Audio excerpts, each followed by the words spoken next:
avis pari se non avis Cassis, pour deux n'ai rien vist. Obviously, I don't speak French.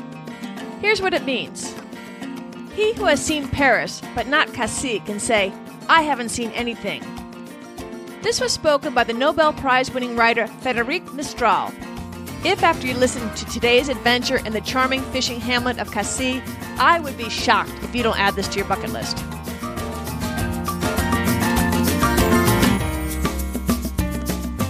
Our last adventure, the Tour de Mont Blanc, was super gorgeous, but tough, so I thought we'd soften things up a bit and do a lighter adventure in a different part of France. I'm going to take you to a little village I hesitate to even cover, as I'd like to keep it a secret. The whole time I was there, I didn't meet or hear a single American, and so I think it might be a stealth playground to the French. Today we're going to hike, bike, paddle, and swim our way around the charming village of Cassis.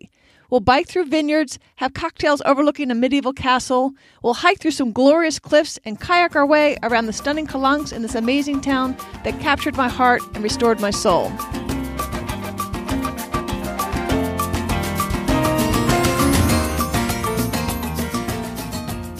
Welcome to the Active Travel Adventures podcast. I'm your host, Kit Parks. I'm delighted to share with you this incredible find at the little charming town of Cassis, so it totally captured my heart. By the time you finish exploring Cassis, you'll have no choice but to agree with Frédéric Mistral that unless you've seen Cassis, you've seen nothing at all.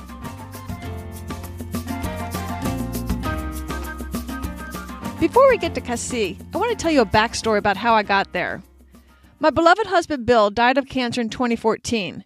The next couple of years are pretty much of a blur to me, and close to the 2-year anniversary of his death, I realized I had to figure out what I wanted to do with the rest of my life. He and I had built a small business that had lost its luster for me, and after his death, I was just going through the motions. I'd always dreamed of traveling more, but our business always seemed to anchor us. I even had a dream of chucking it all and traveling long term. Since I turned 50, I also discovered hiking, and it's become a real passion for me. I just love getting out in the nature and listening to the birds, the rustling of the trees, and just to breathe the clean air and have time to think. I love climbing mountains to catch the view that truly, when you think about it, even in the most popular parks and places in the world, still only a small percentage of the people actually get to see. So in February of 2016, even though I had no idea how I was going to be able to pull it off, I bought a round-trip ticket to Paris, departing in late August and returning in the middle of October. I figured that would be long enough for me to figure out if I liked doing long-term travel, which it turns out I'm happy to say that I do. I chose France because I don't speak French, obviously, by the introduction, and I'd only spent an afternoon and an evening there, so everything was going to be really foreign to me. Much like adventure travel, I wanted to challenge and test myself. Outside of meeting and spending some time with a British friend I had met in Iceland that year, and also an American couple who were also going to be in France around the same time, the trip was going to be unscripted after the first 3 days. I wanted to go where I felt like going, do what I felt like doing, and move on when I felt like it. This is both terrifying and exciting all at the same time. I did eventually make up some rules, such as I had to know exactly where I was going to sleep by 2 o'clock that afternoon, and I had to get there before dark. But for the most part, I just lived moment by moment. It's an extraordinary way to travel, but you do sacrifice efficiency because you spend a lot of time trying to figure out logistics and planning out how you're going to get where and where you're going to go. Obviously, you wouldn't have that issue if you plan ahead of time. As an aside, to figure out the travel, I used 2 free apps, Roam to Rio, and that's using the number 2, and also Go Euro. With both of these, which I said are free, you plug in your starting point and your destination, and then they give you your option and your prices. Don't worry about writing these down. I'll make sure I put them in the show notes. And speaking of show notes, this town so captured my heart. I just took so many photos, and I really had a difficult time trying to narrow it down. So I've got an abundance of photos. If you've never go to my website, this is the episode you want to go to my website to see. I've got videos. Okay, so this is the first time I learned how to use the video app on the camera, and you'll see that when I do it sideways. But nonetheless, great photos, and it'll give you a real taste of what this region's like. I chose Cassis because I saw on a map that the Calanque National Park is adjacent and it was on the water, so that sounded pretty good to me. I didn't know what a calanque was, but I know that countries always highlight their greatest landscapes by designating them as a national park. So off to Cassis I went in search of a good hike. I went by bus, trains. The public transport in France is excellent, so it's very easy to get around. I'm going to try to describe a calanque to you. Put your hand out in front of you and then spread your fingers. Now imagine that each of your fingers are a very tall, isolated cliff. Now imagine the gaps between your fingers as the Mediterranean Sea. You're in Provence in the south of France. The water is turquoise, the light is amazing, and it's in Cassis that I finally found some peace after all the turmoil the last few years. Calanques are found on the Mediterranean coast, and they're made of these steep rock inlets and valleys in the water that are caused by glacier erosion or from the top of a large cave that collapsed down and then became partially submerged by a rise in the sea level. The Calanques are stunning. When I arrived in Cassis, I was immediately smitten, and it quickly became and remains my favorite place in all of France. It has it all. Beautiful waterfront, check. Vineyards, check. Quaint fishing village with real people and not at all stuffy or pretentious, check. A castle on the cliff, check. Great restaurants, check. Vibrant market, check. Culture, check. Friendly locals, check. Great food, check. Great hiking, paddling, and cycling, check, check, and check. If you're a little nervous about trying adventure travel in a foreign country, I could not more highly recommend getting your butt over to Cassis and using it as a base for day trips. The Calanques National Park was only established a few years ago and has over 200 square miles, which is about 500 square kilometers. There are multiple hiking trails in the area, none of which I found to be overly difficult, although to get to this one quiet beach between the cliffs, you did have a manageable rock scramble, of which I put a photo on the website. But nothing was too hard or dangerous. Be sure to wear your bathing suit if you're hiking in the park because you can enjoy a lovely and refreshing swim in the private cove that few, relatively speaking, make the effort to get to. I'm not sure if I was lucky or not because it made me nervous, but it was kind of cool to watch these two guys free climbing one of the cliffs in the Calanque at one of these coves. They were up several hundred feet in the air. They had no rope support, and they appeared to know what they were doing, but one mistake and they were doomed because that limestone cliff is a straight shot down to the shore. Watching them made me nervous for them, but they also entertained the small gathering at the beach. Happily, I saw no mishaps before I headed back.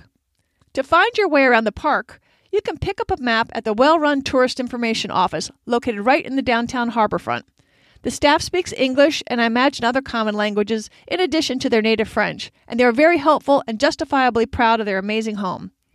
If you're in Cassis during the summer wildfire season, the Calanques may only be accessible by boat or kayak. It's a good idea to check with the visitor center before you head out anyway, just to find out what the conditions are that day. There are a few roads in the park, and most of the roads are often poor, jammed, and parking is almost non-existent unless you have a reservation at one of the restaurants. Personally, I would recommend either hiking or kayaking to avoid all the hassle. The park is literally just outside the town of Cassis, so it's an easy walk. One evening, I was sitting at a restaurant overlooking the harbor, and on the other side of the national park is a massive cliff called Cap Canal. I don't know if I said that right or not. It's C-A-P and then C-A-N-A-I-L-L-E. This is the tallest coastal cliff in all of Europe. Watching the sunset turn the cliff red, I told the waiter, I'm going to climb that in the morning. He laughed at me as if I couldn't do it. I know I don't look the part, but I was determined. The reason he laughed is because the grade is super steep. It's not that far of a hike to get up to the top, but you sure need good lungs.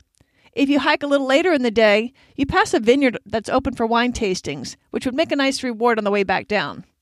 When I reached the top, the view was magnificent, although a little hazy the day I was there. You could see for miles and miles, and I felt like a speck on this incredible landscape. I decided to try to use the video feature on my iPhone for the first time. Apparently, you have to hold it in a certain direction. I'll put that little sideways video on the ATA website, and if you turn your head, you'll get a taste of the view, along with some that when I finally figured out how to use it. There's lots of trails up there, and while I didn't see anybody at the time of day I was there, I did unfortunately see signs that people had been there before. Please, folks, bring a baggie with you when you hike and put your toilet paper in it if nature calls. It must not rain up there very much, so I saw some littered toilet paper along the trail, which is disgusting. How disrespectful the beauty that these folks came up to witness. Litter aside, it was one of my more worthwhile climbs. The view was absolutely amazing. I should note that you're also able to drive up there, and much of the hike is on the road. There's also tons of other trails up in the area. I'll put a map of the multiple ones. There's like 3 and 4 hour hikes that are available. It's just a great base town for you to do all sorts of outdoor adventures. And if you need a break from hiking, you can always rent a kayak or a boat and explore the Calanques that way. This and all the activities can be arranged at the visitor center either before your trip, or I found it just as convenient to just do it that morning once I saw the weather.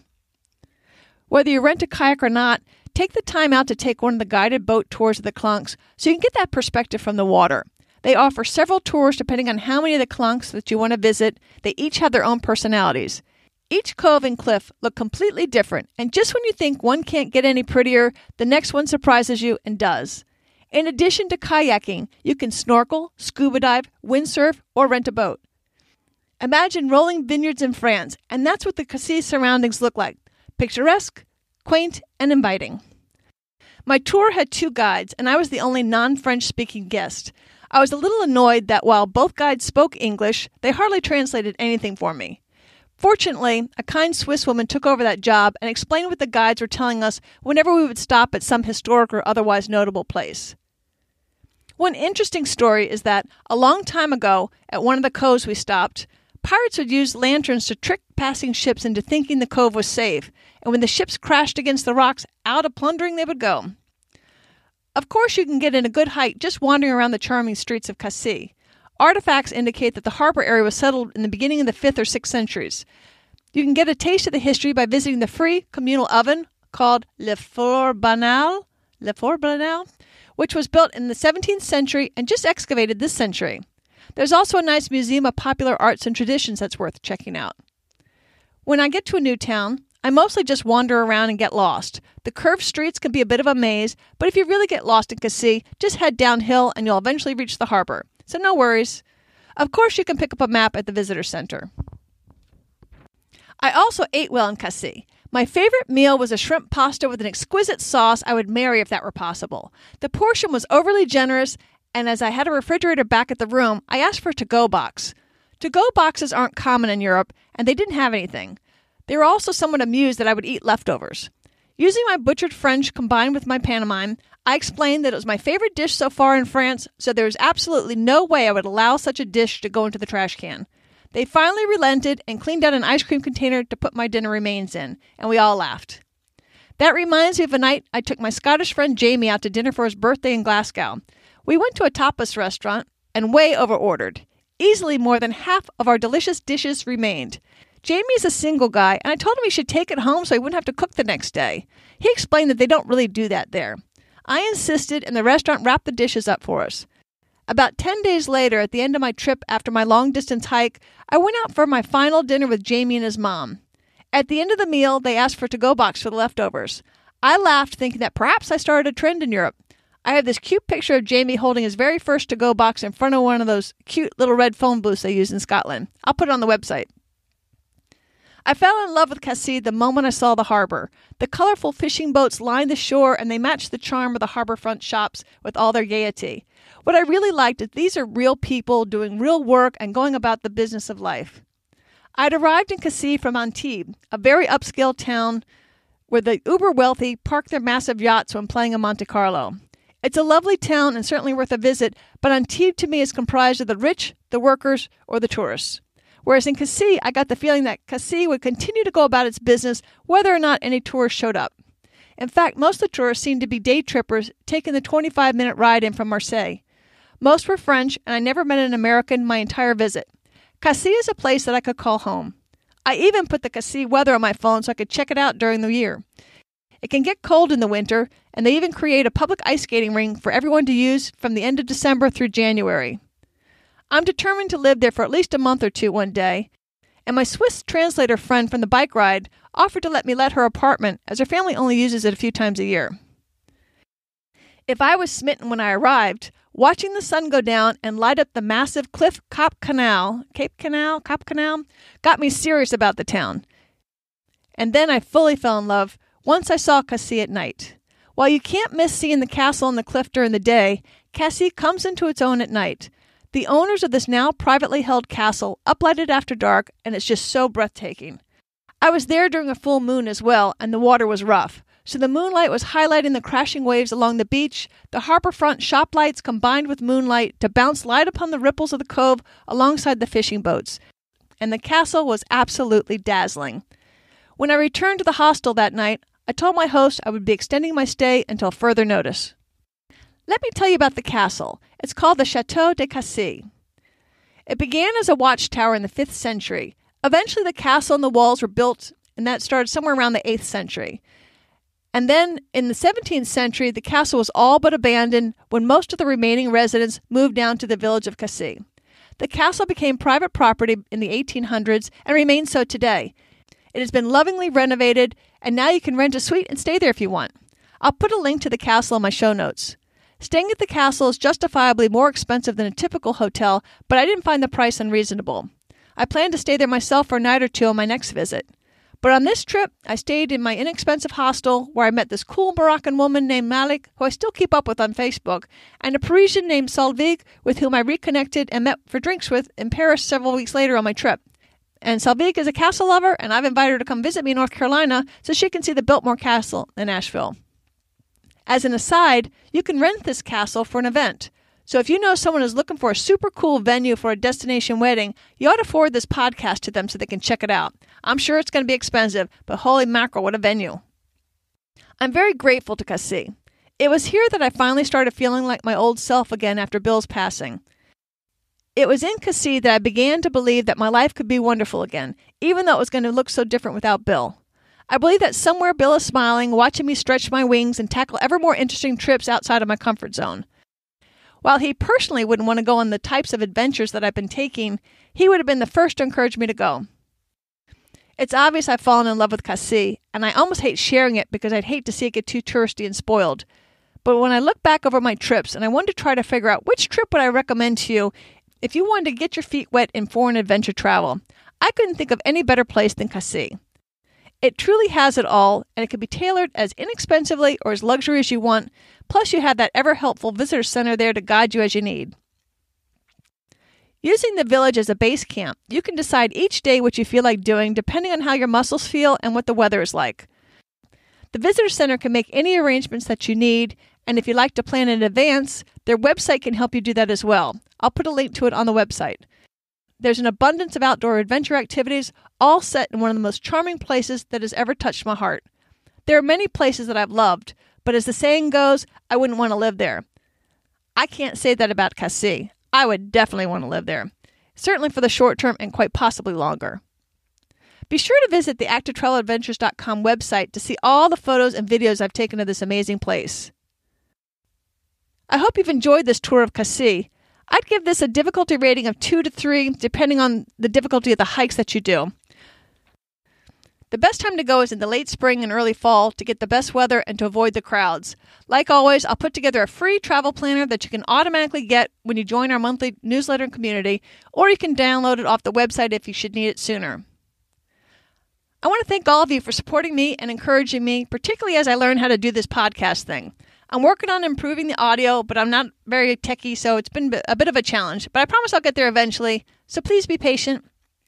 Your emails have been so encouraging. I want to give a shout out to a fellow North Carolinian named Dennis, who should be back from his Danube cruise by now. I've got an upcoming episode about biking and cruising the Danube, so hopefully I can get a hold of him and he can give us some insights as well. I also see that the episode of Nicaragua seems to have sparked some interest in that lovely and often overlooked country. Lori from Colorado is adding it to her bucket list, as is Kai from Washington, who's adding both Nicaragua and Sweden to her list. I want to ask you something, too. Well, I don't know exactly who you are when you listen. I do get statistics about which country you're from, so I know that 22 countries as of last week had been listening to the podcast, and I can see what episodes you listen to. And for some reason, I see a pretty broad spread about all the different episodes, so that when somebody finds the podcast, I can tell that they must be going back and listening to older editions. But nobody this month has listened to the episode on Australia, which is odd. You've got the Great Barrier Reef and whitewater rafting the Tully. It seems odd to me. So I don't know if I've done something technically wrong or nobody's interested in it. If anybody has any clue, please pop me an email and give me some suggestions on that. I don't know what I'm doing wrong there. Please keep the emails coming. You can always reach me at kit@activetraveladventures.com or click on the connect or connect buttons on the website. And did you know that I made it really easy for you to find a cool trip? You can use the search features on the website to check out all the adventures we've covered to date. I categorize each trip by the difficulty rating, the location, the activity, the accommodations, who it's good for, like solo, couple, family, friends, or custom, whether you should use a guide or not, and what kind of budget you can expect, plus much more. If you've just found the Active Travel Adventures podcast, you can go to activetraveladventures.com and click on the podcast directory link to see a list of all the previous episodes. At the top of each episode page is a podcast player so you can listen straight from your computer. This is also great if you know somebody who would be interested in ADA, but they don't yet know how to listen to a podcast. Just cut and paste the episode link to share an episode. You can also share any episode by clicking the box with the arrow on whatever device you're listening on, and then email or share it on social media. If you do share it on Facebook or Twitter, be sure to tag me, Kit Parks, so hopefully I'll get to see it to thank you. If you're enjoying this podcast, could you please share it with one person today? Word of mouth is the best way for people to find ADA among a sea of hundreds of thousands of podcasts. Thanks in advance. I'll be back in 2 weeks with another epic adventure. We'll be rafting the Colorado River through the Grand Canyon, and you won't want to miss it. Until then, adventure on!